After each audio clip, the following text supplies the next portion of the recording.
আসসালামু আলাইকুম, জানিয়ে দিব এই মুহূর্তে হাতে পাওয়া সর্বশেষ ভয়ঙ্কর কিছু আন্তর্জাতিক আপডেট। বাংলা সংবাদ শুরুতেই থাকছে সংবাদ শিরোনাম।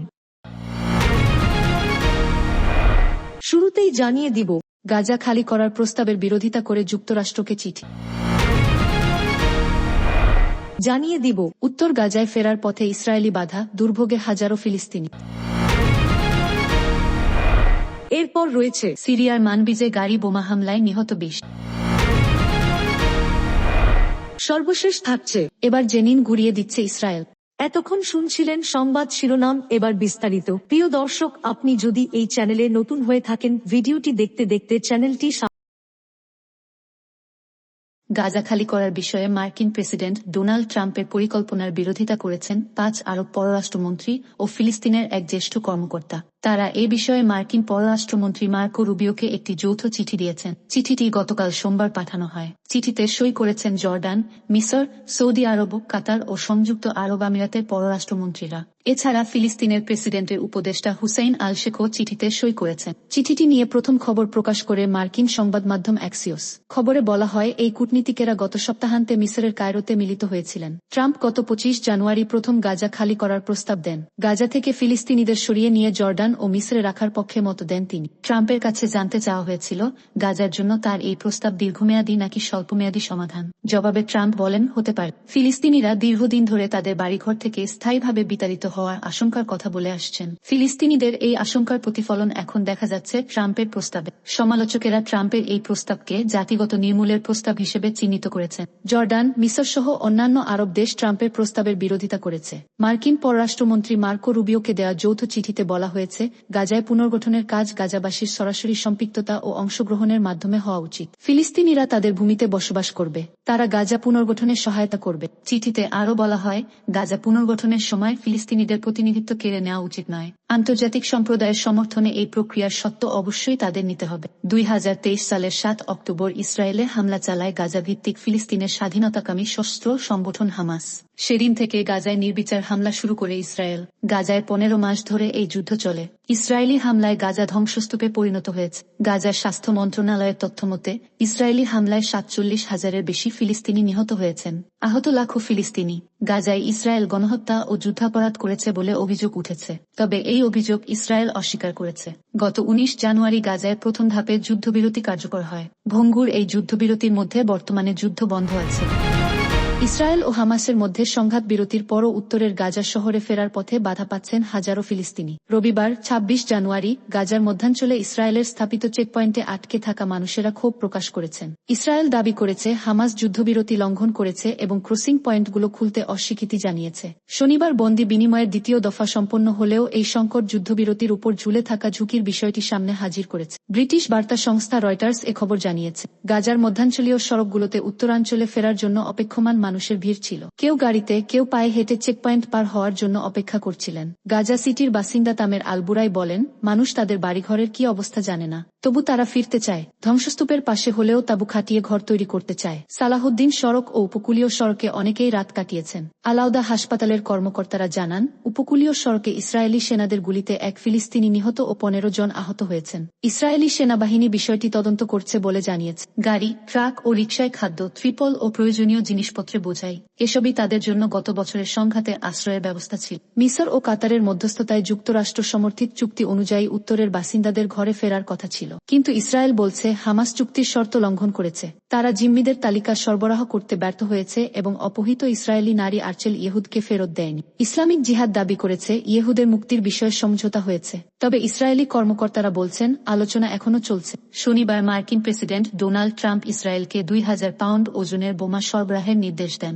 ইসরায়েলি প্রধানমন্ত্রী বেনিয়ামিন নেতানিয়াহু ট্রাম্পকে ধন্যবাদ জানিয়ে বলেন, ইসরায়েল এখন শত্রুদের মোকাবিলায় প্রস্তুত। তবে ট্রাম্প গাজা থেকে ফিলিস্তিনিদের সরিয়ে মিসর ও জর্ডানে পুনর্বাসনের প্রস্তাব দেন। এর প্রস্তাব হামাস তীব্র সমালোচনা করেছে। হামাস নেতা বাসেম নাইম বলেন, ফিলিস্তিনি জনগণ তাদের ভূমি থেকে সরিয়ে দেওয়ার যে কোনো চেষ্টাকে প্রত্যাখ্যান করবে। গাজায় আটকে থাকা মাহমুদ সিদাম ট্রাম্পের প্রস্তাব নাকচ করে বলেন, ফিলিস্তিনি জনগণ তাদের মাটি ছাড়বে না।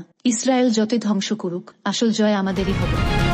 সিরিয়ার উত্তরাঞ্চলের মানবিজের উপকণ্ঠে একটি গাড়ি বোমা হামলায় অন্তত ২০ জন নিহত ও আরও বেশ কয়েকজন আহত হয়েছেন। সোমবারের এই বিস্ফোরণে হতাহতের এই তথ্য নিশ্চিত করেছে সিরিয়ার প্রেসিডেন্ট কার্যালয়। কাতার ভিত্তিক সংবাদ মাধ্যম আল জাজিরা এ খবর জানিয়েছে। এই বিস্ফোরণটি গত ডিসেম্বর মাসে প্রেসিডেন্ট বাশার আল আসাদের পতনের পর দেশটিতে সবচেয়ে ভয়াবহ হামলা। এই ঘটনাটি গত এক মাসেরও কম সময়ের মধ্যে এই অঞ্চলের ৭ম গাড়ি বোমা হামলা। এই এলাকায় তুরস্ক সমর্থিত বাহিনী ও কুর্দি নেতৃত্বাধীন একটি গ্রুপের মধ্যে সংঘর্ষ চলছে। সিরিয়ার নতুন প্রেসিডেন্ট আহমেদ আল-শারার কার্যালয় এই সন্ত্রাসী হামলার নিন্দা জানিয়েছে এবং বলেছে যে তারা এই ঘটনার জন্য দায়ীদের জবাবদিহি নিশ্চিত করবে। প্রেসিডেন্ট কার্যালয় এক বিবৃতিতে বলেছে, এই অপরাধের জন্য দায়ীদের সবচেয়ে কঠোর শাস্তি দেওয়া হবে, যাতে সিরিয়ার নিরাপত্তা বা জনগণের ক্ষতি করার কথা ভাবা যে কারো জন্য একটি উদাহরণ হয়ে ওঠে। হাসপাতাল কর্মীরা অ্যাসোসিয়েটেড প্রেসকে বলেছেন, রাতে একটি গাড়ির কাছে বোমা বিস্ফোরণ ঘটে, যেখানে বেশিরভাগ কৃষি শ্রমিক ছিলেন। হোয়াইট হেলমেটস নামে পরিচিত সিরিয়ান সিভিল ডিফেন্স বলেছে, এই হামলায় অন্তত ১১ জন নারী ও ৩ শিশু নিহত হয়েছে। এখন পর্যন্ত কোনো গোষ্ঠী এই বিস্ফোরণের দায় স্বীকার করেনি। শনিবার শহরটিতে একটি গাড়ি বোমা হামলায় ৪ জন নিহত ও অপর ৯ জন আহত হয়েছেন বলে রাষ্ট্রীয় বার্তা সংস্থা সানা জানিয়েছে। মানবিজের একজন কর্মী ও সাংবাদিক জামিল আল সাইয়েদ অ্যাসোসিয়েটেড প্রেসকে বলেছেন,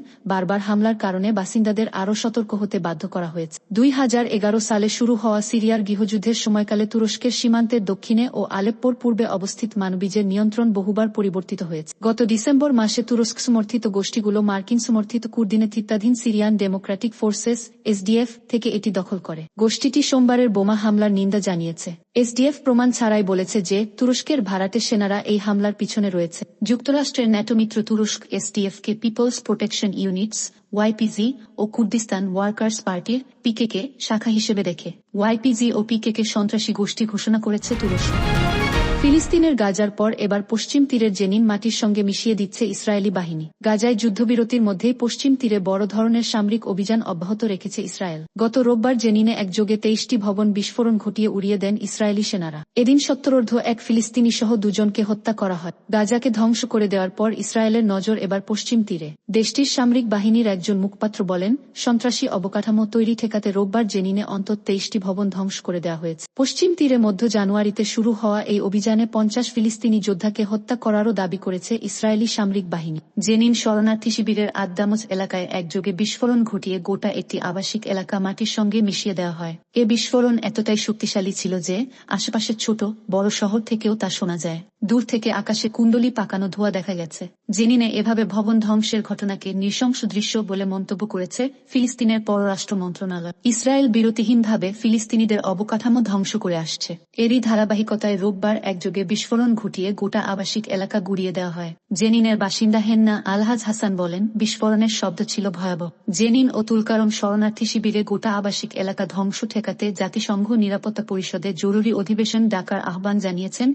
ফিলিস্তিনের প্রেসিডেন্ট মাহমুদ আব্বাস। ফিলিস্তিনের স্বাস্থ্য মন্ত্রণালয় জানিয়েছে, জেনিনে আবাসিক এলাকা গুড়িয়ে দেওয়ার কয়েক ঘণ্টা আগে ৭৩ বছর বয়সী এক ফিলিস্তিনিকে হত্যা করে ইসরায়েলি বাহিনী। পৃথক ঘটনায় পশ্চিম তীরের দক্ষিণাঞ্চলীয় আরব এলাকায় মোহাম্মদ আমজাদ হাদস নামের ২৭ বছর বয়সী এক ফিলিস্তিনিকে হত্যা করেন ইসরায়েলি সেনারা। প্রায় ১৫ মাসের যুদ্ধের পর গত ১৯ জানুয়ারি গাজায় যুদ্ধবিরতি কার্যকর হয়। এর পরপরই দখল করা পশ্চিম তীরের জেনিনে আয়রন ওয়াল নামে বড় ধরনের সামরিক অভিযান শুরু করে ইসরায়েলি বাহিনী।